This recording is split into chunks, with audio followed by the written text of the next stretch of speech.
Mireille Lexima Jackson with Mireille Talk. Thank you for joining me for the second part of the three-part segment of what brings happy into my day. Number 5 is early mornings. I love early mornings. Once I get up in the morning, my eyes are open. It's hard for me to go back to sleep again. So early in the morning, I would go by the window and I watched the moon descending behind the twilight, just moments before the sun peaks in the horizon.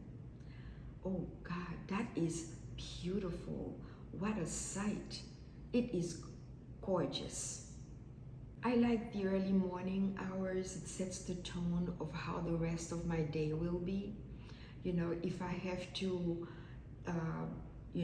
see my schedule, what is happening, what am I supposed to do, and how to prepare for the day, and know exactly what I'm going to do. I am type of a compulsive person, and I have to schedule things and set them out, and that I don't have chaos, that my mind is not cluttered when I am going through the day and I know after this it's going to be that, it's going to be that, and they will be happening one after the other.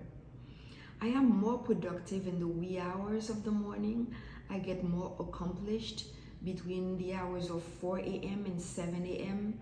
just right before I start getting ready if I have to go out and take on the day. I don't work every day, but if I have to go and I'm scheduled to go to work, I do. I go to the office, and before then I prepare and I start getting ready so that I'm not rushed. I don't want to be rushed anymore to do anything. I just take my time and schedule it, and it works well that way for me. So I do like the early morning hours. Next off, number 6 is being a glam ma. Yes, I am a grandmother. I have 6 grandchildren with my biological children, and my husband has 7 grandchildren on his own. So together we have 13 grandbabies. Listen, my biological children call me Mama Mimi, or they call me Kamama. For me, in my head, the idea of a grandmother or a grandma is seeing a senior, an older woman like me, with her titties, her boobs hanging down her knees, with one child on one side, another one at her leg, another one in her hand, walking around the house and running after children all day long. That's not me. I don't do that. I am not a grandmother, I'm a grandma. I have 2 biological granddaughters, one of which that the oldest one, as a grandmother, I go around with her, and I used to go and we do our nails together, and we go eating and spend the day, especially on Saturday, together, and we play dress up, we talk and do certain things together. These days we haven't done that much because I moved away and the distance is a little bit hard, but we will get together with that again. And I'm waiting for my other granddaughter, Luna, for her to grow a little bit, older, so we can go and do our nails as well, just like I have done with Aliyah, my first granddaughter. So I enjoy those times with them. I also have 4 other grandsons. I have Gianni, I have Nikolai, I have Amari, and also Lucas. Gianni is the oldest. He's 15. Almost around my age when I immigrated to the United States. That grandson of mine is a brilliant grandson. He would call me and want to go out to dinner and want to go out to lunch, and he likes to spend time with me, ask questions about his mother, You know, how was she when she was a baby? How was she when she was a toddler? When she was a teenager? When she was going to high school? And what was the difference between my three kids? How did they act with each other? How did they, how did they, how did they work together? You know, how were they together, as siblings?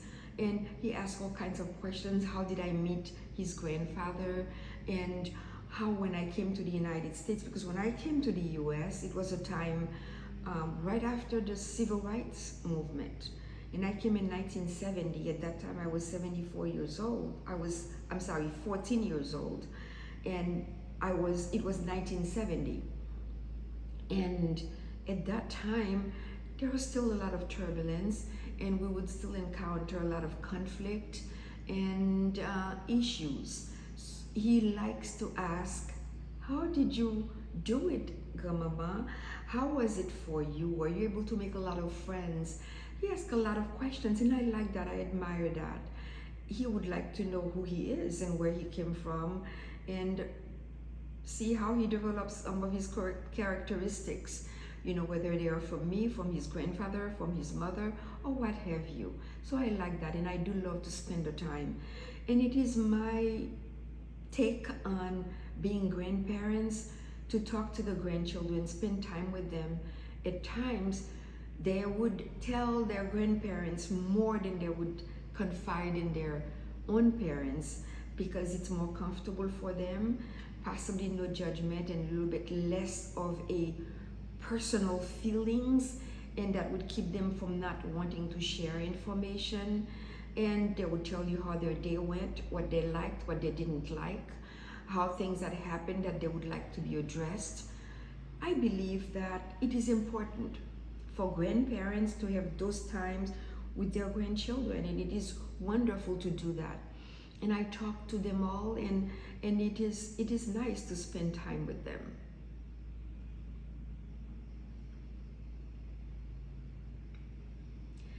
When I talk to my grandbabies, I hear their thoughts and see where their mind is at.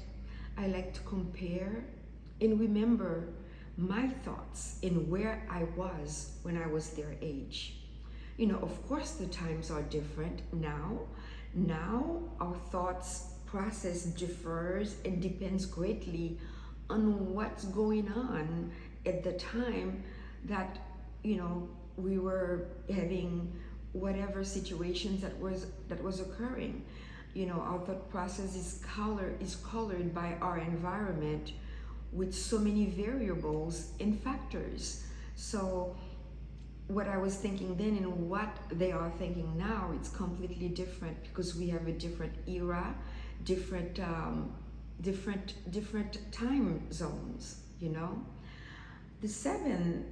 number 7 things that I do, and I do on a daily, is writing. I don't read a lot, but I do enjoy writing. Not necessarily journaling.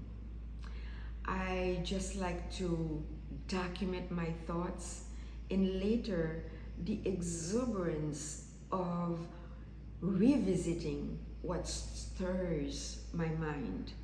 What made me write that way? What made those thoughts come to the surface? Writing is an art, and that speaks to my soul.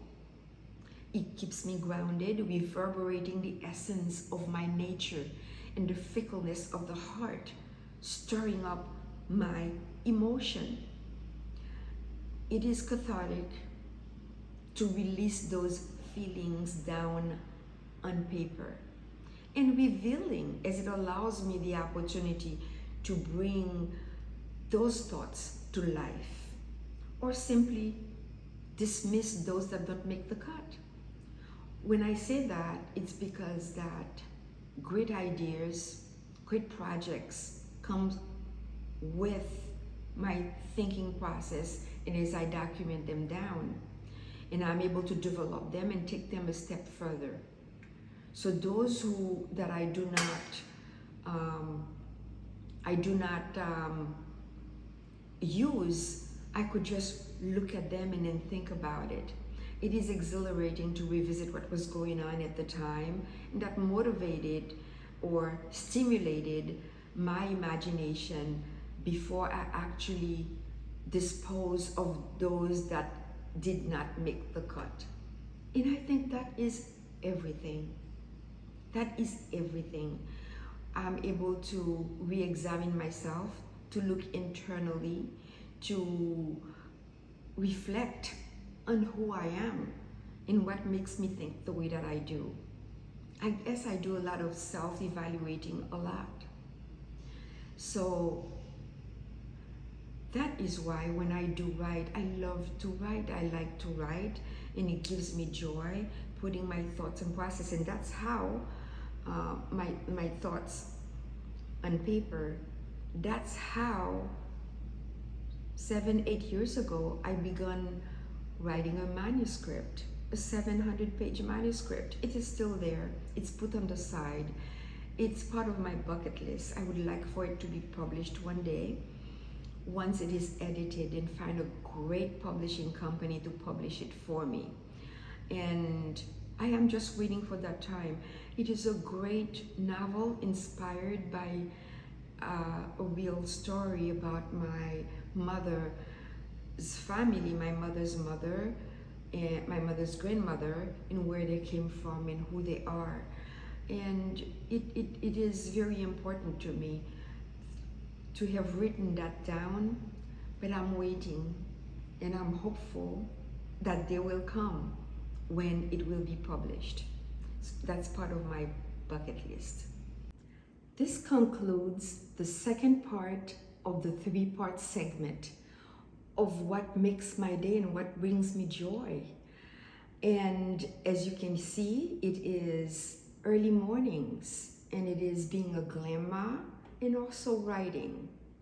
I thank you for joining me. If you like it, please let me know. Show me some love that you like it. Subscribe and share with a friend.